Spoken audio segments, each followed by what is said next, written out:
한데 너무 더운데요. 여러분 건강 조심하시고요. 그동안 만났던 사람들과 작별을 하기 위해 인사의 말을 한다는 것은 참 마음이 아픕니다. 더욱이 서로가 다시 볼 수 없을지 모를 때에는 작별 인사가 더욱 힘듭니다.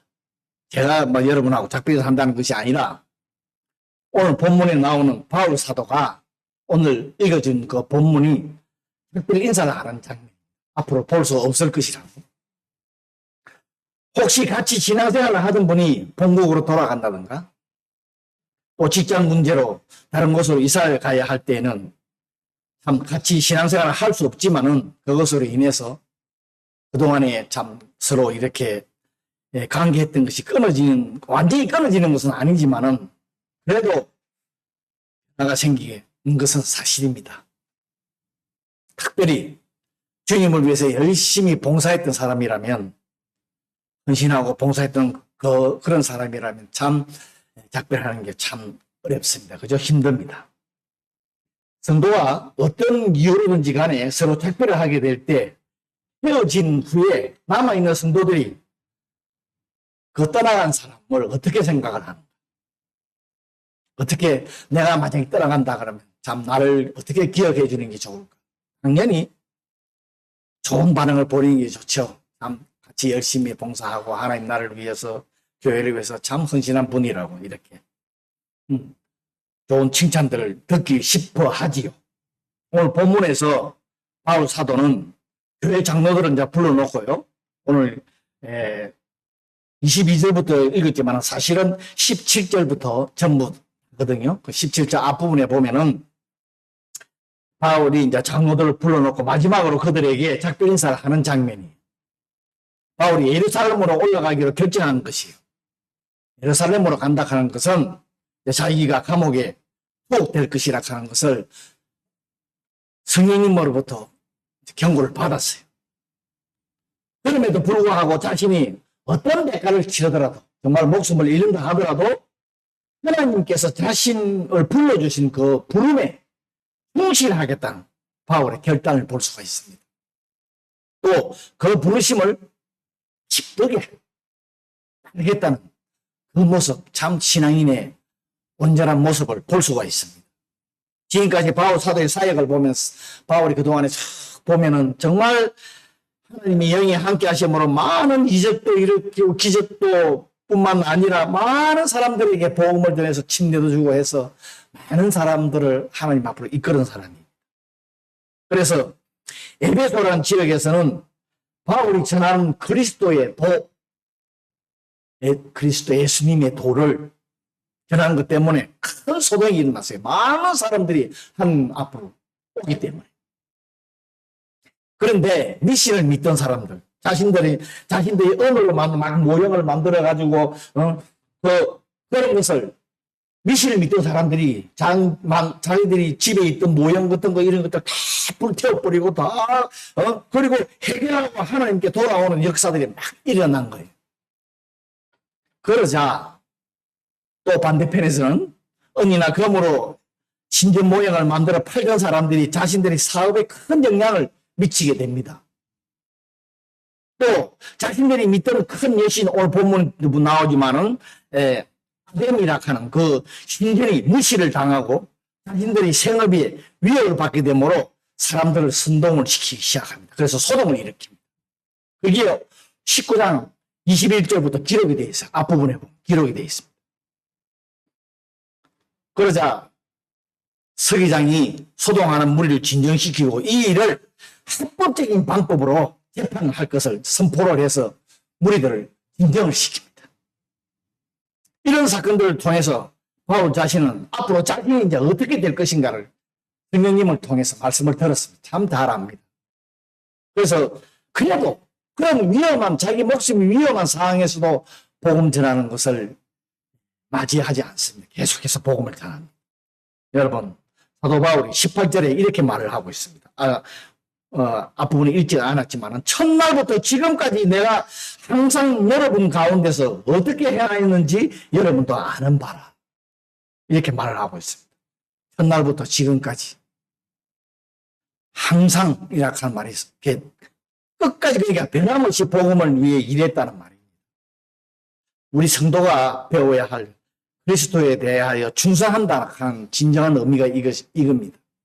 자기에게 우리가 성도라 하는 진정한 의미가 우리가 저 천국 갈 때까지 우리의 믿음이 변해서도 안 되고 또 주 그리스도한테 받은 그 귀한 복음을 우리도 주위의 사람들한테 변함없이 꾸준하게 전하는 것.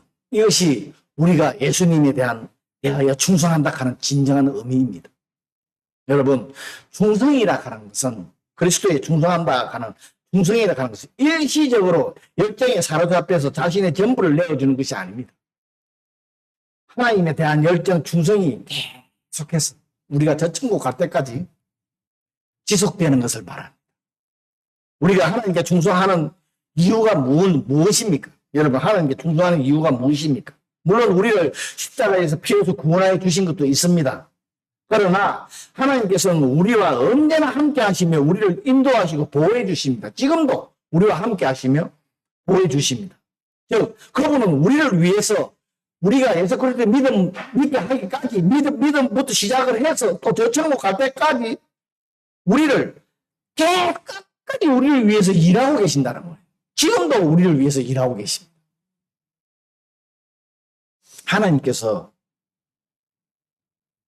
하나님께서는요, 우리를 한번 자기의 자녀로 삼으시면은 그분은 우리가 그분을 버릴지라도 그분은 절대 우리를 버리지 않습니다. 그분은 졸지도 주무시도 아니하시고 우리를 돌보신다고 시편에 기록되어 있죠. 시편 121편 4절에 보면 기록되어 있습니다. 따라서 성도의 진정한 충성은요, 주님을 변함없이 끝까지 사랑하는 것입니다. 그런데요, 하나님께 충성한다는 것은 참 쉽지가 않습니다. 그죠? 충성한다면 쉽지가 않습니다. 그러나 그 충성에는 아주 어려움이 다가오고 시험이 다가오게 되어 있습니다. 오늘 바울 사도처럼요. 그리고 19절에 보면은 관계도 있다고 합니다. 19절에 읽지 않았지만 말씀해 보면 이 관계라 하는 것은 모의를 당한다. 남에게 예수 그리스도 믿는 것 때문에 모의를 당한다. 그런 일도 있다는 거예요. 이런 것들까지 참으며 충성해야 그리스도에 대한 믿음의 정인이 될 수 있다는 거예요. 바울 사도는 에베소에서 오늘 3년간 복음을 전했다고 본문에 기록되어 있습니다. 자신의 사역을 할 때는 어떤 경우에도 위축하지 않고 주저하지 않았습니다. 어떤 위로움과 어려움과 두려움, 위험, 어떤 것에도 위축하지 않고 당당하게 복음을 전했던 사람이에요. 사람들은요, 일반적으로 자기에게 듣기 좋은 얘기를 할 때는 들으려고 했습니다. 길을 쫑긋 하고 들으려고 하는데, 아무리 옳고 유익한 말이라고 해도 자기가 듣기 싫어하는 소리를 하면 듣지 않으려고 하는 게 우리 인간이에요. 그런데 우리가 전해야 하는 복음, 일반 사람들이 어떻게 생각할까요? 아무리 좋은 복음, 굿 뉴스라 해도 듣기 싫어하는 거예요. 당연히 쓴소리입니다. 그 사람들한테. 복음은 자신의 죄와 허물을 깨닫게 하고 회개하라고 그래요. 자기 마음속에 있는 것을 인간들은 드러내기 싫어하잖아요. 하나님께로 발길을 돌리려고 하면 자신의 죄를 지적을 해요. 그 자의 죄인인 걸 고백을 해요. 그렇기 때문에 이 쓴소리를 싫어하는 거예요.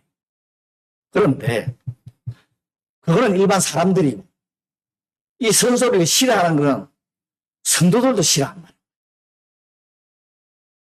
예배 때 목사가 말씀을 전할 때도 듣기 좋은 축복과 은혜의 말씀을 듣기를 원합니다.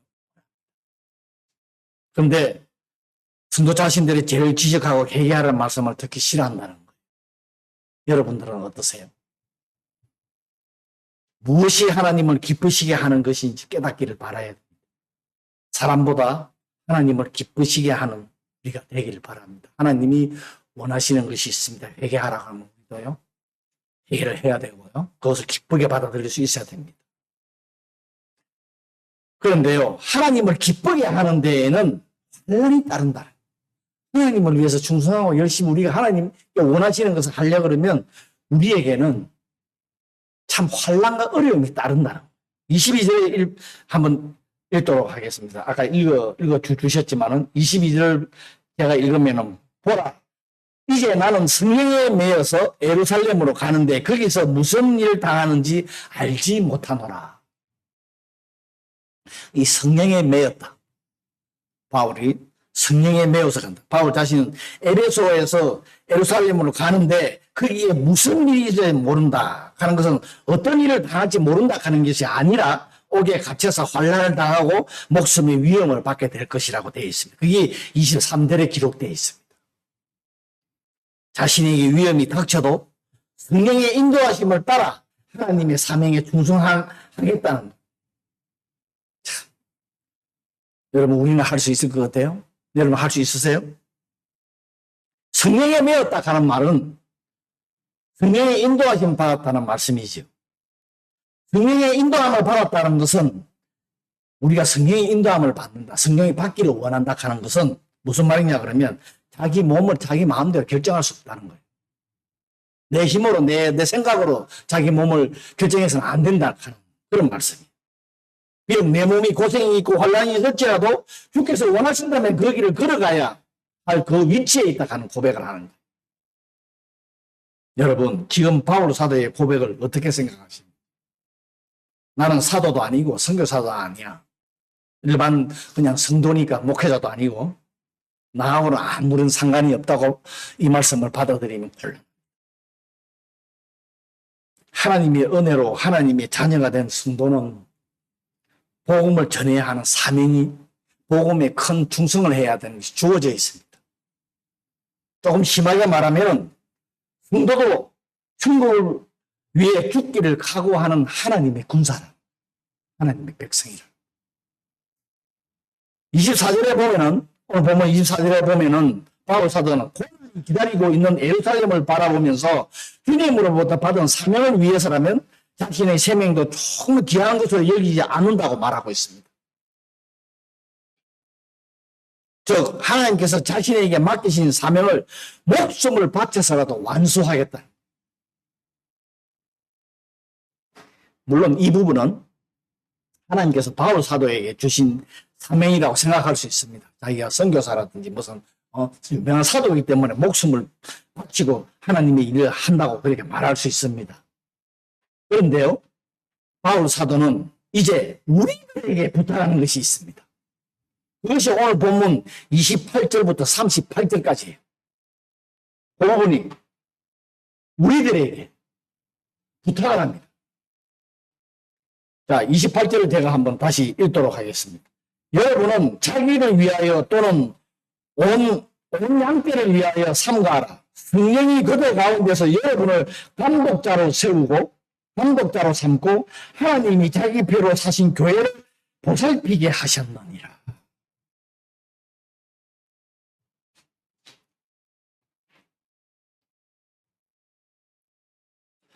여러분, 자기를 위하여 그리고 온 양떼를 위하여 삼가라 말하고 있죠. 이 말씀은 자신을 살피고 그 다음에 양떼를 보살피라는 말입니다. 무슨 말인가 하면 바울 사도는 교회가 핍박으로 위험을 당하는 것을 보았습니다. 그래서 교회 지도자뿐만 아니라 직분을 맡은 성도들은 교회가 이단들로부터 지킬 수 있도록 경계를 게을리하지 말라는 거예요. 그 당시도 그렇지만 지금도 정말 이단들이 많습니다. 정신 바짝 안 차리면 그죠? 지금요, 일본에서는 세계평화통일가정연합이라고 여러분 잘 아시죠? 통일교, 옛날 통일, 지금의 옛날의 통일교죠. 세계의 해와 도이치 가테이 랭고라 그래가지고 규 도이치 교会. 이 교회가 지금요, 일본국으로부터 해산 명령을 받게 되었습니다. 그래서 그들은 일본국을 상대로 소송을 걸었습니다. 재판을. 어떤 재판을 걸었냐? 그들이 주장하고 있는 것은 신앙에는 자유가 있다. 그 자유를 나라가, 지금 일본 나라가 자기들 신앙의 자유를 방해하고 있다. 그래서 주장하면서 지금요, 기타 큐슈, 저 밑에, 남쪽에, 후쿠오카, 예. 지금 큰 대규모 항의 집회를 하고 있다. 그런데 중요한 것은 그들이 기독교 교인들에도 이 항의 집회에 참여하기 위해서 요청하고 있다는 거예요. 신앙의 자유가 있다 하는 것을 지금 강조를 하고 있는 거예요. 그 말은 참 그럴싸합니다. 왜? 신앙의 자유가 있거든요. 나라가 신앙의 자유를 갖다가 저걸 해서는 안 되거든요. 방해해서는 안 되거든요. 자유를 막으면 큰일 나거든요. 그래서 안 되기 때문에. 그런데 통일교회가 일으킨 문제는 신앙의 자유가 방해된 것이 아닙니다. 신자들의 재산을 탈취하는 사기 행위거든요. 그런데 그들은 교만한 술수에 그들의 교만한 술수에 넘어가지 않도록 조심하라고 기타 큐슈에 있는 복음주의 목사님들이 공문을 보내왔어요. 아마 이게 전국으로 아마 퍼질 거라는 거예요. 일본 교인들은 신앙의 자유가 있는데 왜 신앙의 자유를 방해하는가? 나라에서. 이제 이거를 가지고 복음이 뭐고 뭐가 뭐 잘못된지 이런 이단들은 이렇게 교묘한 술수를 사용을 합니다. 참 우리가 넘어가지 않도록 조심해야 됩니다. 그런데 여러분 28절 후반전에 보면 이런 말씀이 있어. 성령이 그들 가운데 여러분을 감독자로 삼고 하나님이 자기 피로 사신 교회를 보살피게 하셨느니라고 말씀하고 있어요. 즉, 이 말씀은 교회는 하나님의 피로 사신 교회이기 때문에 교회의 주인은 하나님의 성령이라 하는 거예요. 그분을 우리들의 지도자로 세우라 하는 지금 그 말씀 하고 있습니다. 여러분들 지도자로 세우라. 교회는 하나님의 아들이신 예수 그리스도의 피로 사셨기 때문에 우리는 교회를 잘 관리해야 됩니다. 우리들은 이 교회를 세우신 그 관리자에 불과합니다. 세우신 건 하나님이 예수 그리스도가 세우셨기 때문에 이거를 우리 세대에 우리가 잘 관리하고 또 다음 세대에 또 넘겨주고 그렇게 해야 됩니다. 교회와 성도가 성령의 능력과 말씀으로 깨어있지 않으면요 이 말씀을 망각하고 통일교회와 같은 어리석은 꼬임에 넘어가게 되어 있습니다. 그래서 32절에 지금 내가 여러분을 주와 및 그 은혜의 말씀에 부탁하노니 이 말씀이 여러분을 능히 든든히 세우사 거룩하게 하심으로 입은 모든 자 가운데 기업이 있게 하리라고 이렇게 말씀하고 있습니다. 32절에 보면 이 말씀은 하나님의 말씀을 가소평가해서는 안 된다는 거예요. 하나님의 말씀에 있는 하나님의 능력을 가소평가해서는 안 된다 하는 거예요. 제가 매일 아침에 말씀 보내주면 여러분 그냥 대충 그냥 읽고 오늘 한번 읽었다 여러분 이게 가소평가하는 거예요. 히브리서 4장 12절에 보면은 우리들이 너무나 잘 아는 말씀 하나님의 말씀은 살아있고 활력이 있고 운동력이 있다 그러죠. 좌우의 낫은 어떤 검보다 예리하게 홍과 영감 및 간질과 골수를 찔러 쪼개기까지 하며 또 마음의 생각과 뜻을 판단한다 하는 말씀. 하나님 말씀이 살아있다는 거예요. 여러분 하나님의 말씀이란 영육신 하셔서 우리에게 나타나신 말씀 되시는 예수님을 가리킵니다. 이 말씀은 성경 말씀은 하나의 책의 글자가 아닙니다. 살아있는 예수님이에요. 말씀이신 예수님이라는 거예요. 그래서 예수님께서 부활하셔서 지금도 살아계십니다. 그래서 하나님의 말씀은 지금도 살아서 역사한다는 그 말씀이에요. 마틴 루터 너무나 잘 알죠. 종교개혁의 마틴 루터가 이렇게 말을 했어요. 성경은 살아있다. 그래서 성경은 나에게 말씀하신다. 말씀은 발이 있다. 그래서 나를 따르신다. 말씀은 손이 있다. 그래서 나를 붙드신다. 말씀은 살아서 역사하신다고 이렇게 고백했어요. 여러분 하나님의 말씀 가볍게 여기시면 안 됩니다. 가소평가에서는 큰일 납니다. 우리 성도는 하나님을 만나고 싶어 하죠. 그죠? 하나님과 만나고 싶었으면 매일 말씀을 대면하십시오. 말씀을 대면하는 것은 살아계신 하나님과 대면하는 거예요. 그게 하나님을 만나는 거예요. 살아계신 말씀이니까. 여러분, 죽을 수밖에 없는 우리를 살리신 것은 결국 살아있는 주님의 말씀입니다. 안 그렇습니까? 그래서 우리를 살리신 거예요. 여러분, 여러분이 영혼이 살아나기를 원합니까?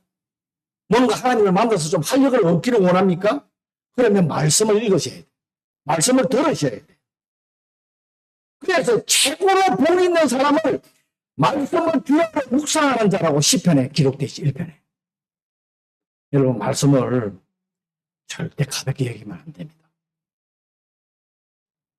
우리들의 영혼, 우리들의 삶, 내가 대학에 물드는 거, 나를 깨닫게 해주는 거, 변화시키는 거, 전부 말씀이에요. 여러분, 성령 하나님의 그 음식을 막 길을 듣기를 원하세요? 말씀을 읽으세요. 말씀을 묵상하세요. 그리고 주일날 교회 나와서 예배 드리고 말씀 듣는 건 여러분 소홀히 해도 안 되고, 이것을 말씀 듣는 거 정말 여러분 소홀히 여기서 안 됩니다. 그냥 와서 예배 드리고 그냥 이번 주 한 주 예배 드리고 그냥 이번 주 자기가 다 한 것처럼, 그러면 절대 안 됩니다. 우리는 바울 사도가 31절에도 강조를 하고 있어요. 31절에 보면은 기억하라 하는 말이 꼭 있어요. 기억하라. 여러분, 성도는 말씀으로 깨어 있어야 어려움이나 환난이나 공고나 악한 사탄의 유혹을 물리칠 수 있습니다. 성도에게 말씀으로 기도로 깨어 있어야 한다고 하지요. 우리들한테. 말씀 되시는 살아계신 주님께서 역사하시도록 도움을 요청하는 겁니다. 그래야 우리의 힘으로는 깨어있을 수가 없잖아요. 우리 성령님께 도움을 청하는 거예요. 나의 어려움과 나의 모든 악기를 맡기는 거예요. 그래야 우리가 승리할 수 있는 거예요. 내가 승리하는 거 아니죠. 우리 모두 살아있는 하나님의 말씀을 의지함으로 하나님의 뜻에 충성하는 저와 여러분이 되기를 바랍니다. 우리 자신을 잠시 한번 돌아보겠습니다. 내가 말씀을 정말 어떻게 여겼는지, 내가 하나님께 온전히 충성하고 있는지, 그게 뭔지 다시 한번 이 시간에 나 자신을 돌아보면서 하나님께 잘못된 거, 회개할 것을 회개하고 다시 올바로 세우는 우리들 되기를 바랍니다. 기도합니다. 주님 은혜를 감사합니다. 말씀을 통해서 우리 주시고 우리 부족한 것을 이 시간에 우리의 삶이 어디에 있는지, 우리가 지금 어디로 가고 있는지,